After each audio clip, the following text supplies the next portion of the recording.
before we get started, let's check out the links in my description. We all want nice things. We want the car, we want a house, we want a high limit credit card. But if you don't have at least a 680 credit score, you're not even in the game. So click this link here to know where you stand and get your free credit scores from all 3 bureaus. That will be Experian, TransUnion, and Equifax. And also get your reports. If you would like to be free and become financially independent through entrepreneurship, click this link here to be free. If you'd like to get cash back, which is a discount during shopping, please click this link here to see my favorite cashback sites.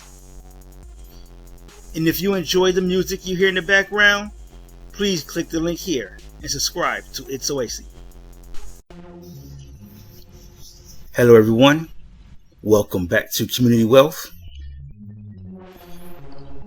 I'm going to try to keep this video short, but I just wanted to update you on what's going on with Womply. I just received an email this morning of a warning. And remember, I mentioned in my previous video about me being funded for my second draw, and I mentioned about fraud and people lying on applications, and Womply is actually really cracking down, which is why a lot of things were implemented going forward, and that's why a lot of people have been getting asked for additional documentation because they're suspecting some things. And so I'm going to go into the email and I'm going to show you. Many of you probably got the email already, but I'm going to go into the email and show you. So give me 1 second.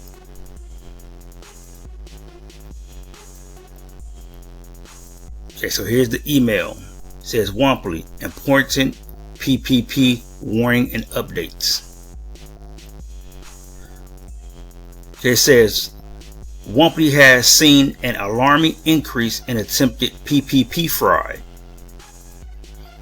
We're sharing this info with all PPP applicants as a warning, and because we want you to understand how your experience with Womply and PPP Fast Lane may change. So they've been, seeing some things. And not saying that a lot of you who having issues are doing anything. It's just that it's so much of it happening that it's impacting everybody. And if they suspect anything, if something doesn't look right, they're going to ask you about it. They're going to ask for more additional information. It goes on. We can't emphasize enough that you should not use Womply to commit fraud. What happened? Womply has received requests and subpoenas for PPP applicant information from law enforcement, including the FBI, SBA, DOJ, and other agencies.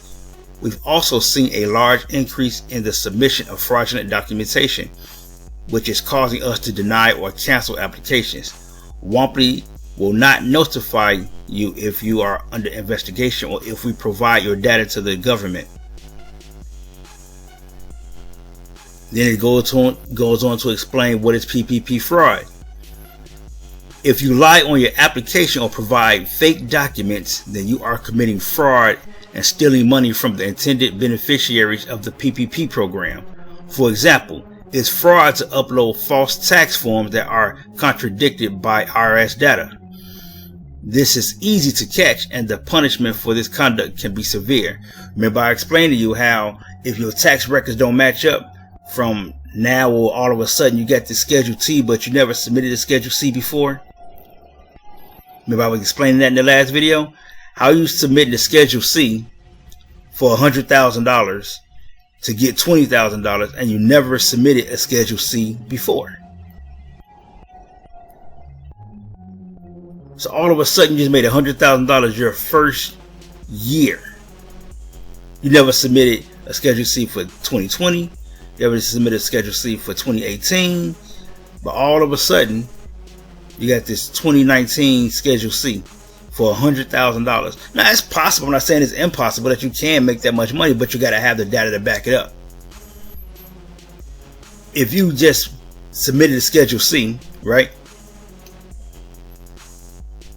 but you don't have any tax documents with the Schedule C, you never submitted your Schedule C to the IRS, or however, you claiming you're doing it.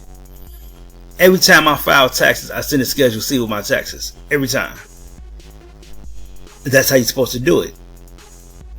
Or you can amend it. You can amend it and go back and say, oh, okay, let me go ahead and submit my Schedule C with my 2019 taxes. But it got to match up though, because now next year come around, you're not even working the business, or the business is not generating any real income. So how did you make $100,000 that year? You're not going to drop that much, or if you drop that much, you're not going to try to file a Schedule C no more. How you going to fix it? It's kind of weird. And there's other things that I'm probably missing in that, because I don't know much about that type of stuff, because I don't do it. So I'm not going to sit here and try to pretend like I know what they're looking for, because I really don't, because I don't do it.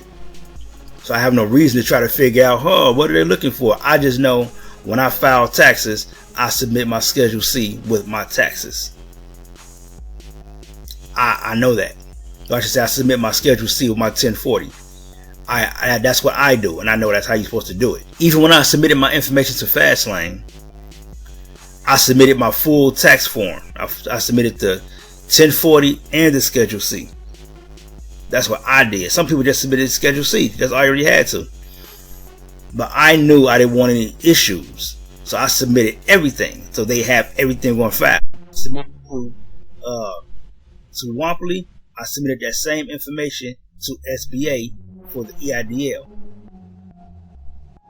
Remember, I told you I had a guy last year who wanted to do my PPP for me. And so when he submitted the information to Blue Vine actually kicked it back and asked me for more information. I said, okay, what information are they looking for? Why they want more information? So I went in and I looked at the information he submitted to them. Because I was wondering how I was going to get $21,000. I was like, okay, how the heck I'm going to get $21,000? So I went in and I looked at the information. I saw this dude said I made all types of crazy money. I said, whoa, hold on. Nah. So I left it alone. I pulled out. I said, I ain't about to submit. No, I'm not. No. I don't want to get involved in that. Because I got legitimate information on top of the fact that I had just submitted my information to the SBA for the EIDL. So how am I going to say a couple of months later that I made all this money, and I just recently submitted to you 2-3 months ago that I made a quarter of that? That don't even make any sense. So I know I want to get involved with that. Now, fast forward, I'm at this point. Now, what if I would have took that money? I'd be in a bad spot. I already knew it was coming. I got a real business. I'm not playing around with that. This is what I do, and I'm not trying to go to jail for a couple of $1,000s. I'm good. So, again, fast forward now I'm able to get the money I'm supposed to get. Yes, some people might say, well, you got less than 5,000. Okay, I got less than 5,000 twice. Now I'm just at 10, and I also got that EIDL grant. And I'm also going to get out here and try to get the rest of this EIDL loan. So me trying to get some quick, fast lump sum of cash, I don't need that. It adds up. Now, what you about to go to jail for, because you talking about I got less than 5,000, what you're about to go to jail for, I didn't double that, because I know what's going on and I have legitimacy going on behind me. And I know I qualify for this stuff.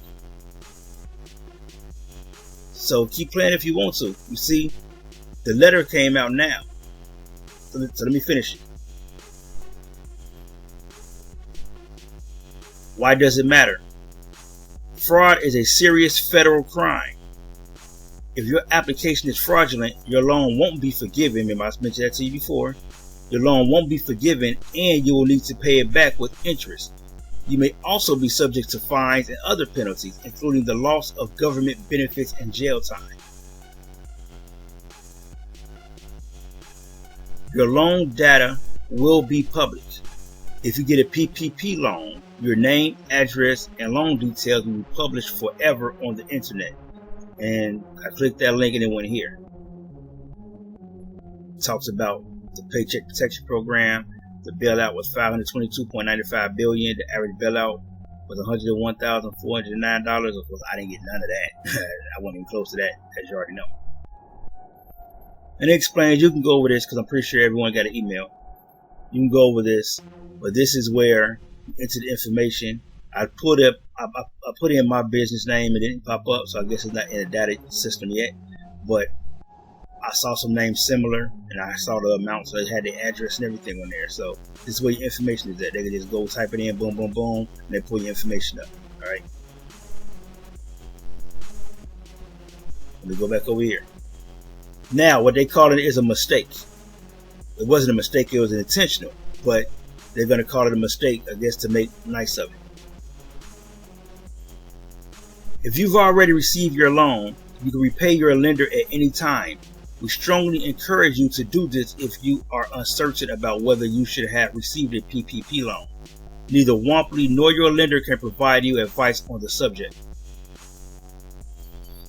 If you haven't received your loan yet, depending on the status of your loan application, you may still be able to cancel your application by logging into the FastLane website. If your application has already been received by your lender or the SBA, then you can decline to sign the agreements that we will send you. If you don't sign these documents, your loan will never be funded. And this is the part that I would read the comments about right here. More documentation required. You may receive a request for additional documentation, including to demonstrate your eligibility for a PPP loan. To make room for legitimate applicants, Womply or your lender may cancel your application or loan approval if you can't comply quickly with such a request. Beware of scammers. Womply will never ask you to call, text, or email your sensitive information. The only place to provide info related to your PPP loan is the FastLane website. This goes into the identity thing when I was getting a lot of questions about identity. More identity info required.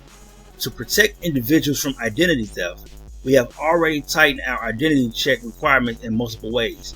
If you can't pass your identity check, then your application or approval will be canceled and you will be prohibited from reapplying with FastLane.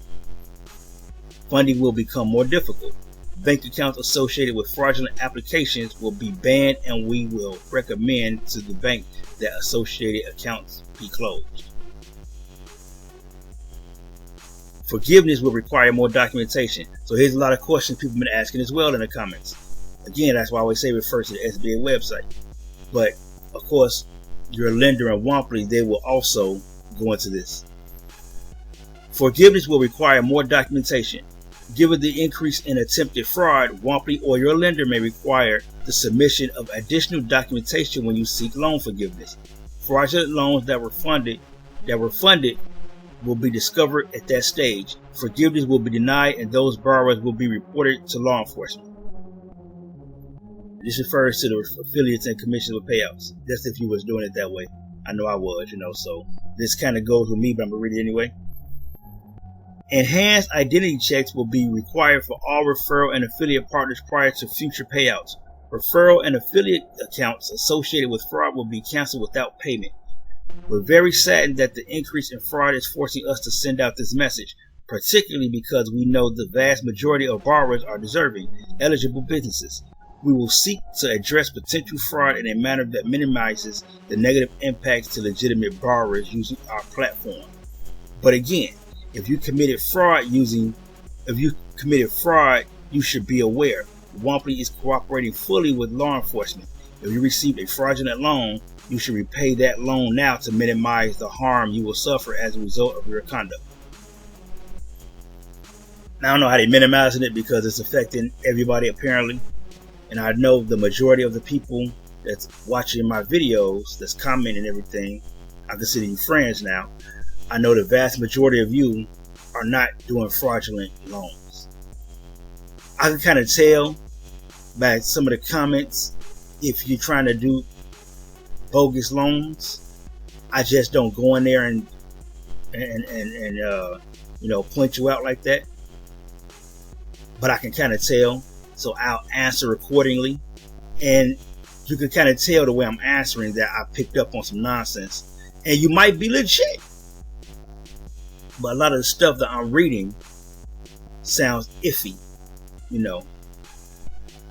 Sometimes it's, well, I'm not gonna go into how I figured it out, but I can kind of tell. But anyway, so that's it for that. That's the email that Womply sent out. And again, if you guys are doing this, they already caught on to it. So I don't know what you're gonna do. If you got the money already, I suggest either pay it back. If you don't want to pay it back, why I'm not gonna get into that. I'm not gonna get into that. I'm gonna just say pay it back. But that's just what it is. I mean, you wanted to go out here and do this and get this money on of a bogus information, bogus documentation, and you put yourself in that predicament. I'm not going to help you in getting out of it, because I feel no one is going to help me get out of it if I was in such a predicament, which I wouldn't be, because I'm not trying to go to jail. I'm not trying to get penalties. I'm not trying to get involved in any of that. That's why I left it alone last time. When dude did that, I said, nah, I'm good, homie. I do my own. I know how to do this already. It's just that at the time I didn't qualify because they were doing net income. So somebody referred them to me. I said, oh, he can do it. I thought I couldn't do it because I didn't make enough money, with the net income. But when I saw he did that information, nah, please. Ain't good. Nah, dude. So now I waited and I'm able to do it myself because I qualify through the gross now. So now people who got those bogus loans, I know a few of them, I won't say I know them, but I know of a few of them. I'm not going to go into all of that, but they're asking me, hey, how can I get it? I'm like, nah, don't come to me with that. I don't do that. I'm legit. So you got to go to that person that did it for you before. If they can't help you, then you pay them and they bailed out on you. Now you're stuck. How can I get it forgiven? Well, you can't, because you blew the money. There's nothing you can do. You got to pay it back with interest. Probably penalties. They coming. They're looking at all of this stuff. But anyway, I'm gonna leave it at that. So again, if you guys have been doing this, I need you to go ahead, make it right. And the rest of us, I'm sorry we got to go through this because of a lot of fraudulent applications. But again, if you're legit, you have nothing to worry about. Just like me, I have nothing to worry about. My peoples I put on, I have nothing to worry about. All right. So thanks for watching. Share, subscribe to the channel. Check out the links in the description. And subscribe to It's Oasis. And until the next video, let's get this money. Not fraudulently, though. Not fraudulently. All right.